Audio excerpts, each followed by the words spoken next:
빌립보서 3장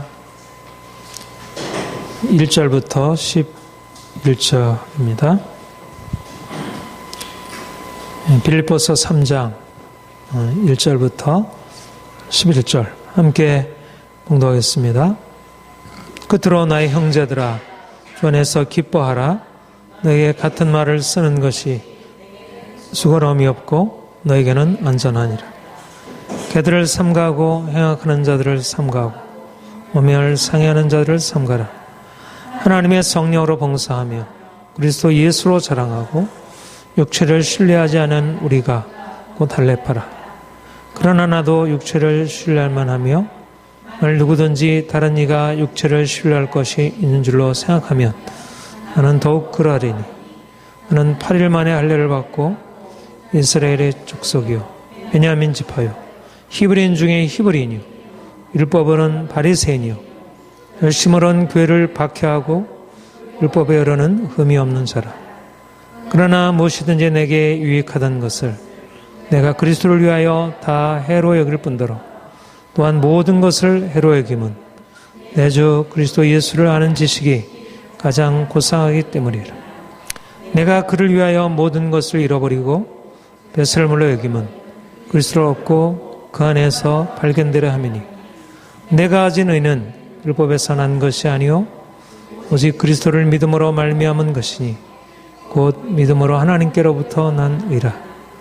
내가 그리스도와 그 부활의 권능과 그 고난의 참념을 알고자 하여 그의 죽으심을 본받아 어떻게 해서든지 죽은 자 가운데서 부활에 이르려 하네. 아멘.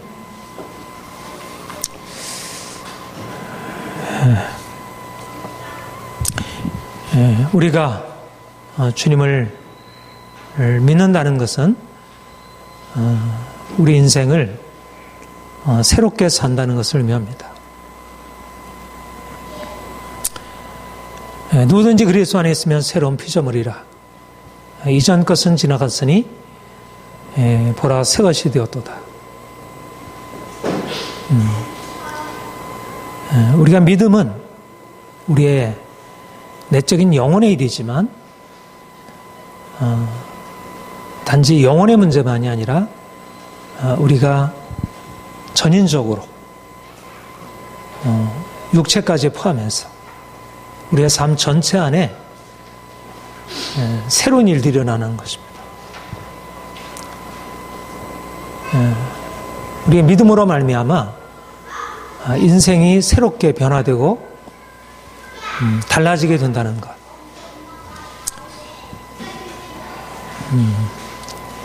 예수를 믿는다는 사람들이 많이 있지만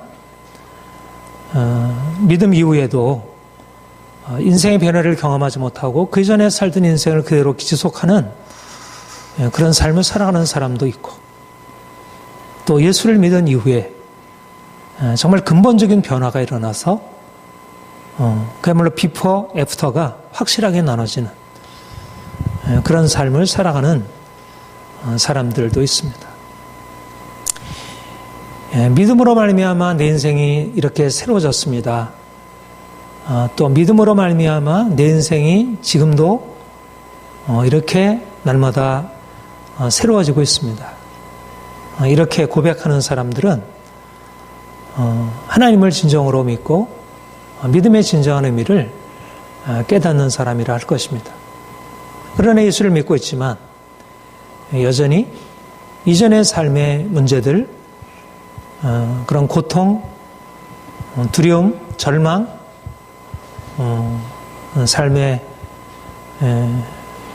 잘못된 모든 습관들, 이것에서 벗어나지 못하고 그대로 살아간다고 하면 이거는 제대로 주님을 믿는 경험이라 할 수 없고 하나의 종교적인 생활에 불과한 것이라 할 것입니다.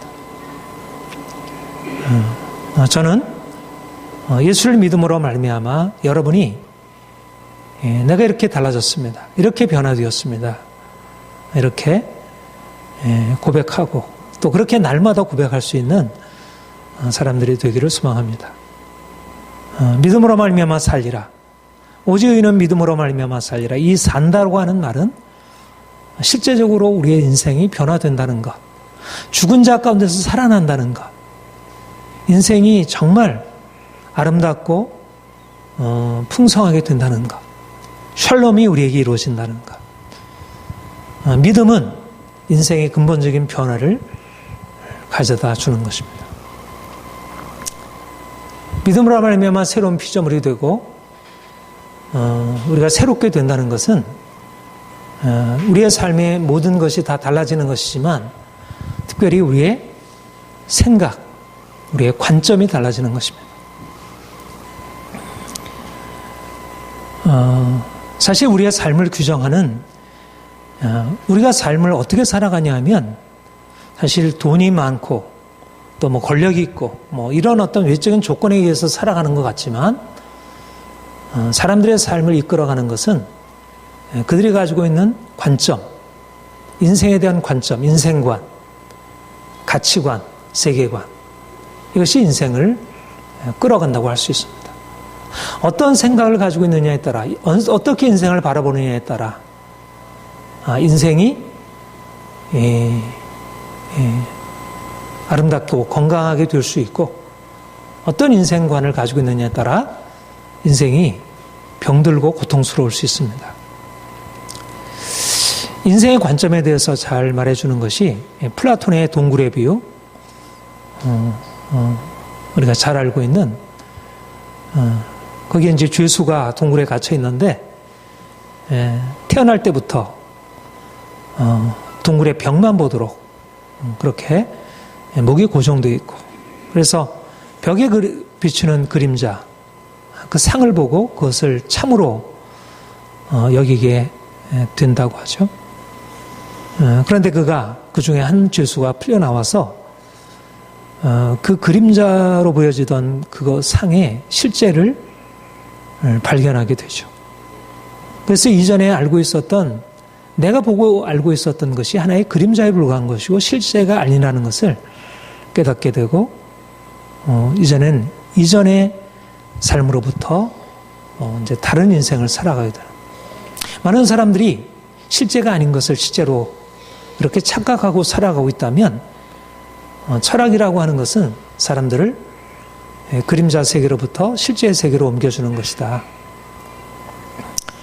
우리가 주님을 만난다는 것이 바로 이와 같은 플라톤의 동굴의 비유와 같은 그런 인생의 새로운 경험, 이제까지 알고 있었던 것과는 다른 차원을 경험하고 내 자신을 새롭게 이해하고 세상을 새롭게 이해하고 진정으로 좋은 것, 진정으로 가치 있는 것가 있는 것이 무엇인지를 새롭게 발견하는 것입니다. 주님을 만난 이후에 이러한 인생에 대한 새로운 관점이 열리고 이 세상을 새롭게 보게 된다면 이것만큼 큰 축복이 없을 것입니다. 우리가 왜 예수님을 믿어야 되는가? 우리가 이제까지 그림자를 보고 있었다면 참된 실제를 바라보기 위해서 우리가 이제까지 가치 있다고 생각하던 것들이 실상은 가치 있는 게 아니고 진정한 가치는 다른 데 있다는 것을 깨닫게 하기 위해서 주님이 우리에게 찾아오셔서 우리에게 그 일을 행하신 것입니다.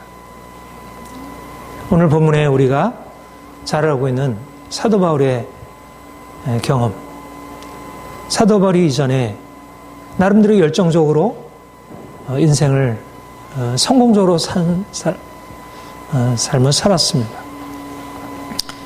그런데 그가 주님을 만난 이후로 이전에 유익하던 것을 다 해로 이기게 되는 결정적인 변화를 경험하게 됩니다.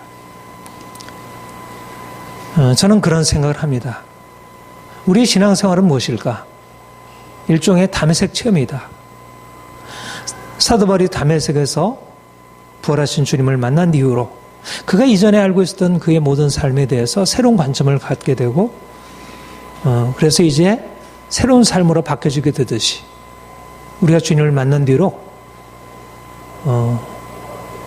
이제 그런 인생의 변화, 이전에 내가 좋던 것, 이전에 가치 있다고 생각하던 것을 이제는 새롭게 발견하고 다시 바라보게 되는 것입니다. 재평가하게 되고 내가 진정으로 붙들어야 할 것이 무엇인지를 새롭게 발견하고 그것을 향하여 열정적으로 추구하게 되는 것. 사도 바울은 2000년 전에 산 사람입니다.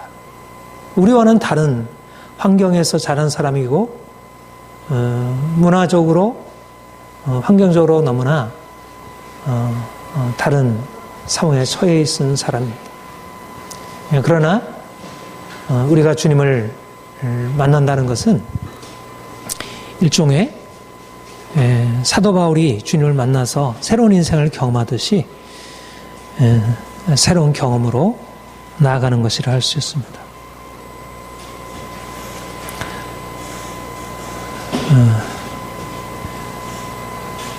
우리가 2000년 전에 주님을 만난 바울, 그분과 만나서 우리가 그분이 체험했던 그 예수님을 만난 그 경험, 또 그분을 체험함으로 인생에 경험했던 그런 새로운 변화, 이것들을 함께 경험했으면.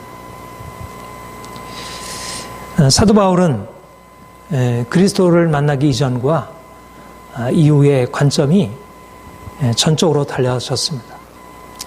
그 이전에 유익하던 것을 이제는 다 해로 이기게 되었다. 그렇게 말씀하고 있습니다. 그 이전에 그가 유익하던 것이 무엇이었나? 사도 바울은 본문에 그렇게 고백을 하죠. 나는 히브리인 중에 히브리요, 율법으로는 바리새인이요, 교회를 박해하고 율법에 의로는 흠이 없는 자라. 바울은 그리스도를 만난 이후에 그가 붙들고 있었던 인생의 지주와 같은 것이 있었습니다. 그것은 무엇이었냐면 율법이라는 것이었습니다. 지금도 유대인들에게서는 이 토라, 율법이라는 것이 그들의 가장 중요한 정체성이라 할 수 있습니다. 저는 요즘에 그 많은 철학자들, 또 심리학자들, 유명한 사상가들의 글을 읽고 거기서부터 많은 도전을 받는데, 근데 제가 참 보고 놀라는 것은 수많은 그런 아주 뛰어난 현대 사상을 이끌어간 뛰어난 사상가들이 다수가 유대인이었다는 사실입니다. 제가 어제도 프로이트를 좀 공부를 많이 했는데, 프로이트를 읽으면서 이게 유대인이구나. 이게 유대인으로서 할 수 있는 생각이구나. 율법을 안다는 것은 하나님을 안다는 것이고 인생을 안다는 것입니다. 율법 안에는 하나님의 놀라운 진리, 세상을 창조하시고 인류 역사를 이끌어 가시는 위대한 비밀이 거기에 내장되어 있습니다. 사도 바울이 어려서부터 그가 유대인 중에 유대인으로, 그가 어려서부터 바리새인으로, 그가 율법에 의로 흠이 없는 삶을 살았다는 것은 그야말로 가장 탁월한 인생을 살았다는 것입니다. 마치 지금으로 말하자면 프로이트나 막스와 같은 유대인들의 그 조상으로서 탁월한 인생을 산 것을 의미합니다. 그래서 그는 자신의 과거 인생을 돌이켜보면서 육체에 신뢰할 만한 것이다. 그렇게 다른 일과 육체에 신뢰할 것이 있는 줄로 생각하면 나는 더욱 그러하리니. 그 인생의 자랑이었고 신뢰였던 것이죠. 그가 이전에 붙들고 있던 인생이었습니다. 그런데 그가 이제 주님을 새롭게 만나게 된 것입니다. 그가 이전에 율법의 의로 흠이 없는 인생을 추구하고 살았다면 이제 주님을 만난 뒤로 주님이 그에게 나타나셔서 새 것을 가르쳐 줬습니다. 그가 말씀하기를 내가 가진 의는 율법에서 난 것이 아니요. 원문에 보면 내가 가지고 있는 것은 율법에서 난 나의 의가 아니요. 그렇게 얘기를 하고 있습니다. 오직 그리스도를 믿음으로 말미암은 것이니 하나님께로부터 한 의라. 이전에 사도 바울은 어려서부터 율법을 배우고 율법이 요구하는 대로 흠없는 의로운 인생을 추구했습니다. 이것을 사도 바울은 율법의 의, 율법에서부터 난 나의 의라 이렇게 표현합니다. 그런데 이제 그리스도를 만난 뒤로 율법을 지켜 행함으로 주어진 나의 의가 아니라 그리스도께서 나를 위하여 죽으시고 그가 살아나셔서 그가 나의 의가 되셔서 나의 행한 의가 아니라 그가 행한 의를 믿음으로 내가 그를 믿음으로 말미암아 나에게 주어지는 값없는 의, 나의 행위로 인해서 생겨난 의가 아니라 그것을 가지고 하나님 앞에 서는 것이 아니라 하나님이 그리스도를 통하여 내게 행하신 그 의, 그로 말미암아 내게 값없이 주어진 의, 믿음의 의, 믿음의 의와 율법의 의, 나의 의와 하나님의 의가 새롭게 대조가 되게 된 것입니다. 이전에 내가 가지고 있었던 것이 그전에는 자랑이었다면 이제는 하나님의 의 앞에 나의 의가 아무것도 아니고 무익한 것이고 오히려 해로운 것임을 발견하게 되었습니다. 여러분, 사실 사도 바울의 다메섹의 경험, 또 사도 바울이 말하고 있는 율법의 의와 그리스도의 의의 대조는 우리에게 좀 생소하게 여겨질 수 있습니다. 실제적으로 우리는 다메섹의 체험을 가진 적도 없고, 또 우리는 그렇게 율법의 의를 가지고 씨름한 적도 없고,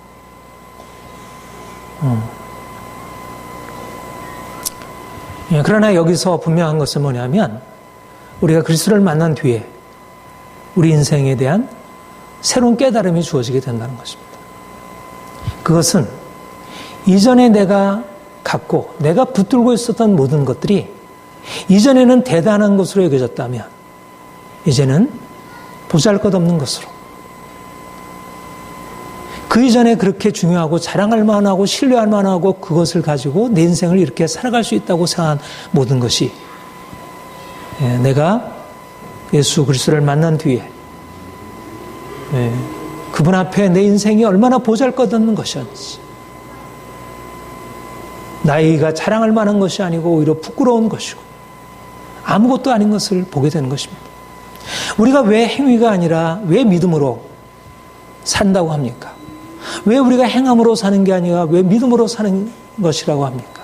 왜 내가 살 수 있는 게 아니라 왜 그리스도께서 나를 살리신다고 하십니까? 우리가 주님을 만나서 내 인생을 보게 되는 것입니다.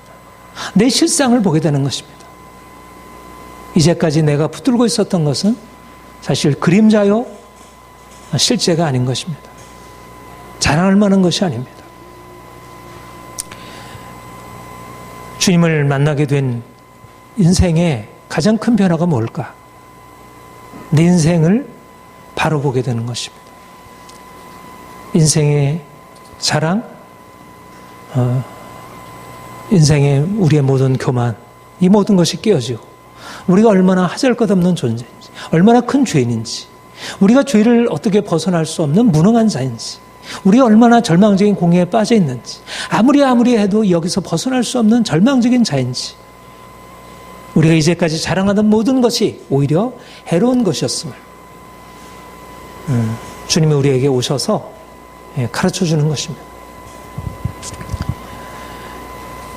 오늘날 사람들은 사실은 과학기술을 발견하고 굉장히 말하자면 업되어 있습니다. 내가 이것을 할 수 있다. 인생의 이전에는 무엇도 할 수 없고 저것도 할 수 없다고 그렇게 스스로를 무능하게 여겼다면 이제는 내가 스스로 주체적으로 무엇인가를 할 수 있다.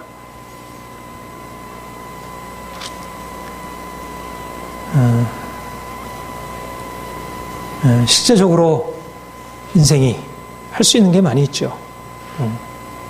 오늘날 이 놀라운 세계를 만들어낸 그런 과학기술의 능력을 우리가 부인할 수 없습니다. 그러나 우리가 주님을 만나게 된 이후에 경험하게 되는 것은 그렇게 자랑하는 세상 사람들이나 또 그런 세상을 의지해서 나아가는 우리나 우리가 주님 앞에서 얼마나 보잘것없는 존재인지. 그래서 우리 인생을 이제 바꾸는 것입니다. 우리가 이전에 행하던 삶에서 바꾸는 것입니다. 이제는 내가 주도적으로 내가 무엇을 할 수 있다고 생각하고 내 힘을 의지해서 앞으로 나갔다고 하면 이제는 내가 내 생각 내려놓고 나의 의가 아니라 그리스도의 의, 값없이 주어지는 그리스도의 의가 나의 삶의 근거이고 지지이고 그것이 바탕이 되지 않는다면 우리 인생은 결코 살아갈 수 없다는 것. 나의 모든 주도성을 온전히 내려놓고 그가 내 인생을 이끌어 가시도록 나를 그분께 맡겨드리고, 여러분, 우리가 오늘날 이 세상 속에 들어가서 씨름해야 할 것이 바로 이것입니다. 세상 사람들은 네가 할 수 있어, 네 힘으로 할 수 있어, 너 자신을 의지하여 나갈 수 있어,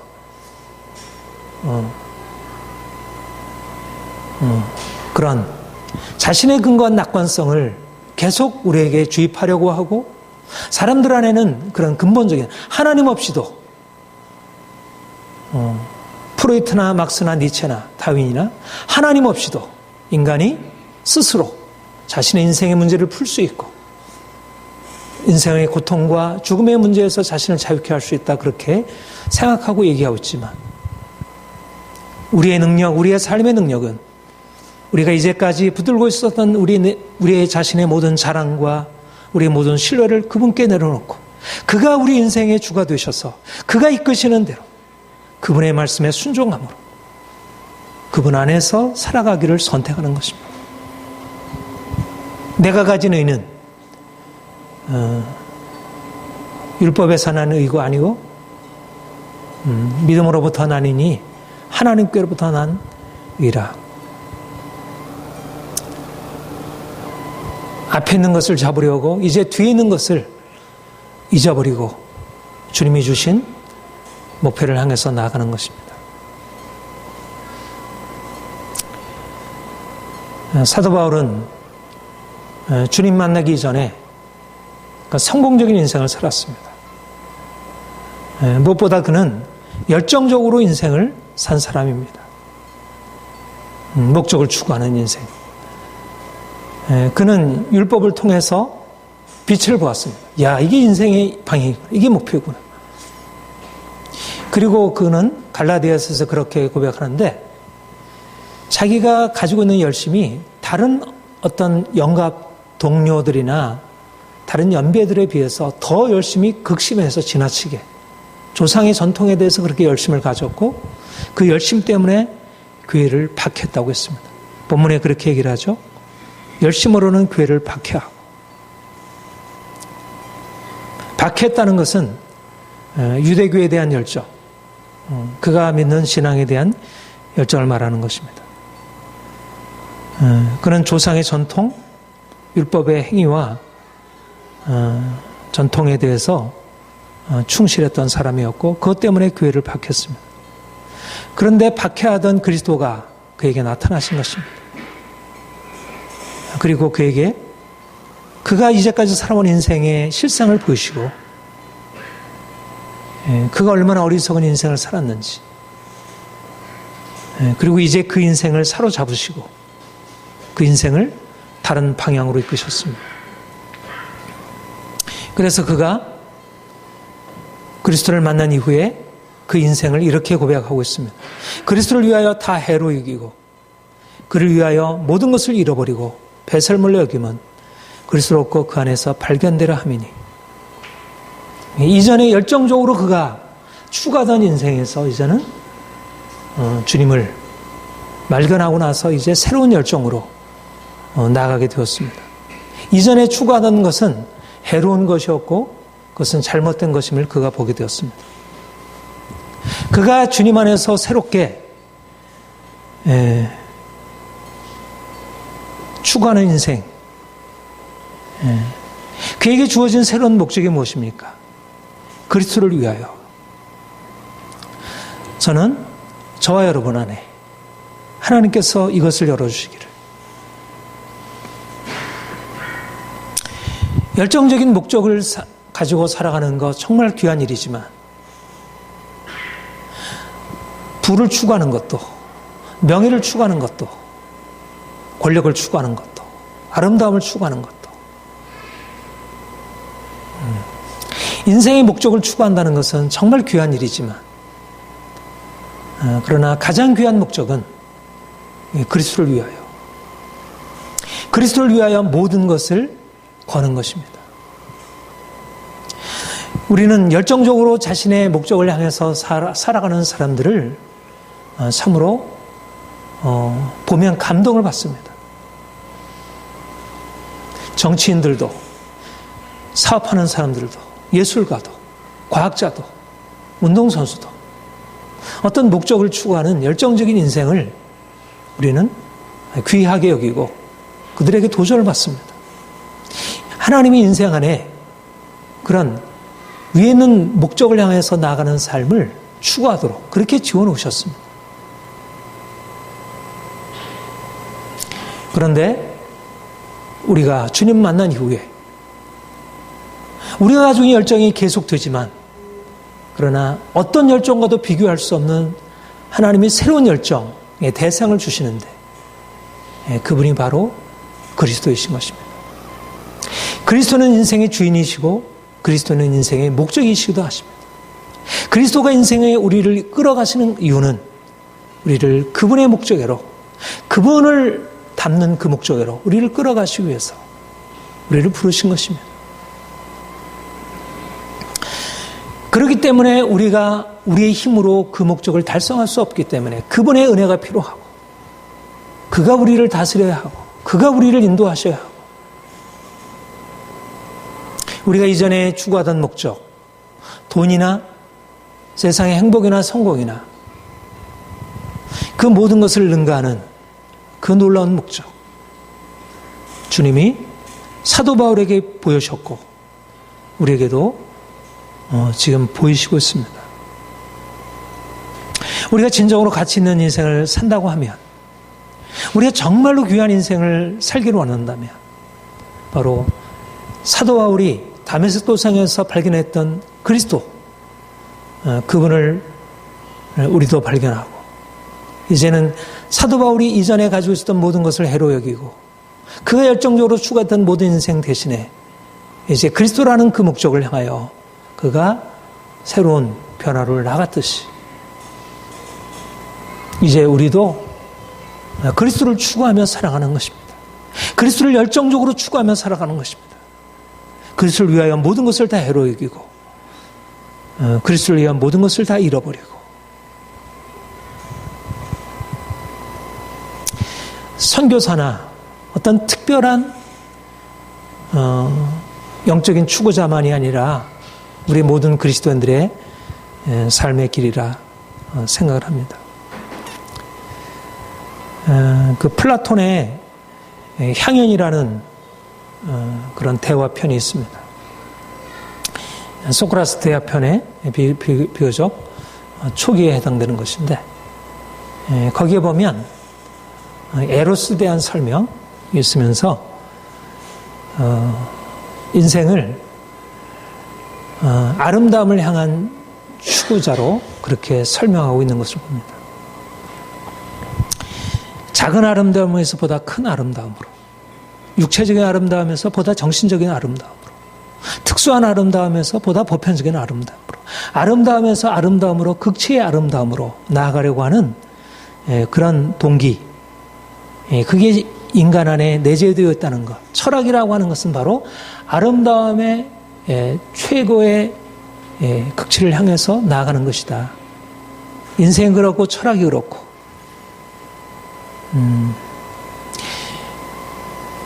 어거스틴은 이러한 아름다움의 추구를 받아들여서 예수 그리스도, 우리 하나님을 최고선이다 이렇게 표현했습니다. 우리는 세상 사람들이 추구하는 모든 목적을 뛰어넘는 모든 목적 중에 목적 되시고, 모든 아름다움의 아름다움 되시고, 모든 선위의 가장 큰 수원, 최고의 선이 되신 예수 그리스도, 그분을 만난 사람들이고 그분을 더 깊이 만나기를 원하고, 그래서 그 영광이 우리 앞에 이제 가지고 있었던 모든 가치 있는 것들, 우리의 모든 재산, 우리 세상에서 성공하는 것, 사람들한테 인정받는 모든 것을 능가하는 그 모든 것과 비교할 수 없는 주 예수보다 더 귀한 것은 없네. 우리가 그렇게 고백하고 우리의 모든 삶을 다 드려 우리가 그리스도를 닮고 그리스도의 그 영광에 이르기까지 우리가 우리의 삶의 의미를 거기다 두고 살아가는 것입니다. 사람들은 돈을 많이 벌었다고, 사람들은 이제 높은 자리에 올랐다고, 사람들은 많은 사람들이 나를 칭찬해 준다고 그렇게 자랑하고 그것에 삶의 의미를 찾고 있다면 이제 우리는 부활하신 그리스도 그분을 만나고 그분을 위하여 사는 인생, 먹든지 마시든지 무엇을 하든지 예수 그리스도 그분을 존귀케 하고 그분을 높이고 우리 안에 그분의 형상이 이루어지는 삶을 살아가게 되는 것, 이것이 우리의 새로운 삶이라 할 것입니다. 그에게 새로운 목적이 생겼습니다. 이제 그는 그분을 위한 인생, 그분을 위한다는 것은 다시 말하여 그분을 기쁘시게 하는 것만이 아니고 내가 그분처럼 되는 것입니다. 그래서 10절에 보면 내가 그리스도와 부활의 권능과 그 고난의 참여함을 알고자 하여 그의 죽으심을 본받아 어떻게 해서든지 죽은 자 가운데 부활에 이르려 하나니. 저와 여러분의 목표는 부활하신 주님이 우리 안에 이미 와 계시고 부활하신 주님이 우리 안에서 그분의 생명을 나타내시는 것, 우리가 부활하신 그리스도의 온전한 형상이 이르는 것, 우리가 단지 육체적으로 가지고 있는 우리의 내적인 가능성, 잠재력에 살아나는 정도가 아니라 죽은 자 가운데서 부활하신 주님이 우리 안에 들어오셔서 그분의 새로운 생명을 우리 안에 온전히 나타내시는 것, 내 영혼 안에, 내 육체 안에, 내 개인적인 삶 안에, 우리 가정 안에, 우리 공동체 안에 나타나시는 것, 부활의 영광이 내 삶을 지배하는 것, 그 부활의 영광이 모든 사람들에게 전파되는 것, 사도 바울이 추구한 인생입니다. 그리고 우리가 추구할 인생입니다. 그런데 중요한 것은 뭐냐면 그 부활의 영광에 이르기 위하여 내가 그 부활의 권능과 그 고난의 참여함을 알고자 하여 어떻게든지 죽으심을 본받아 고난의 참여함, 죽으심을 본받는 것, 우리가 부활의 영광에 이르기 위하여 고난에 참여하고 죽으심을 본받는 것, 이것이 바로 우리가 주님을 만나서 경험하게 되는 새로운 인생의 전환이라는 것입니다. 우리가 사람들은 어떻게 삽니까? 가능하면 인생의 행복과 성공을 위하여 고통 없이, 그게 인생의 주된 삶의 방향이죠. 그런데 사도 바울은 그리스도를 만나기 전에는 교회를 박해하던 사람이었습니다. 그런데 그 박해하던 그가 이제는 그리스도를 만난 이유는 박해받는 삶으로, 고난을 받는 삶으로, 현실적으로 보자면 그 인생은 그렇게 행복하고 성공적인 인생이 아니었습니다. 오히려 그 행복하고 성공적인 인생에서 밑으로 떨어진 인생을 살게 되었습니다. 그런데 그가 오히려 그 인생 안에 그리스도의 고난에 참여하고 죽으심을 본받는 인생 안에 놀라운 영광을 보게 된 것입니다. 이것이 바로 관점의 전환입니다. 우리가 이제까지 갖고 있었던 삶의 추구들, 인생을 보다 행복하게 살아야지, 인생을 보다 성공적으로 살아야지, 사람들이 나를 칭찬해 줘야지, 그게 인생의 주된 방향성이었다면 물론 우리에게도 그와 같은 영광, 주께서 우리에게 부어주실 것을 우리가 바라고 기대하지만 분명히 하나님께서 우리를 그렇게 행하실 것이지만, 그러나 그리로 나가기 위하여 우리가 취하게 되는 삶의 경로는 그것이 아닌 것입니다.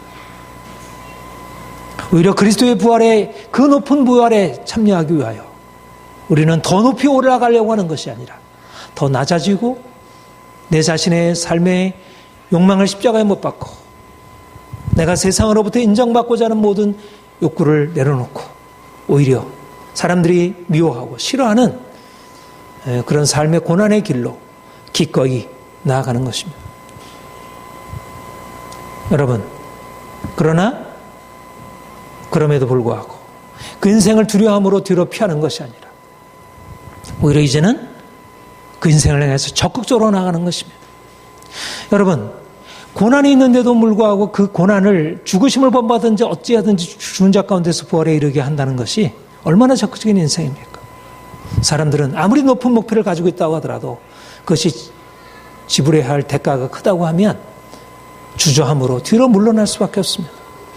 그런데 주님이 우리 인생을 끌어가시면서 우리에게 새로운 목적, 그것이 주어지면서 우리에게는 이제는 소극적인 인생이 아니라 고난을 돌파하여 나아가는 적극적인 인생, 두려워하는 인생이 아니라 용기 있게 앞으로 나아가는 인생, 그리스도께서 우리를 구원하시기 때문에 이제는 두려워하는 인생이 아니고 적극적으로 어떤 두려움도, 어떤 고난도, 어떤 위험도 가능한 위험이 없는 인생이 아니라 오히려 위험을 무릅쓰고 나가는 인생,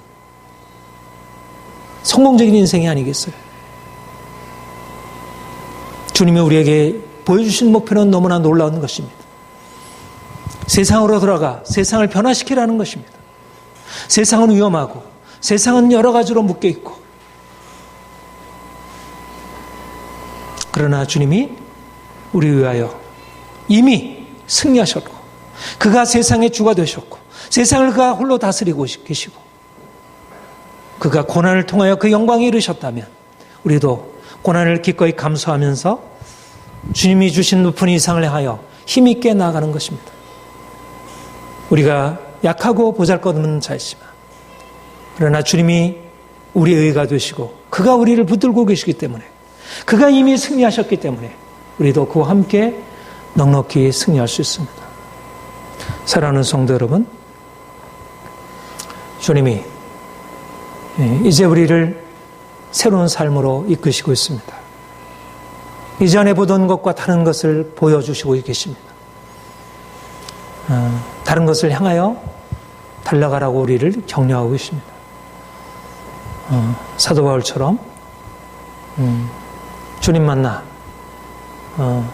이 놀라운 인생을 살아가시를 축복합니다. 기도하겠습니다.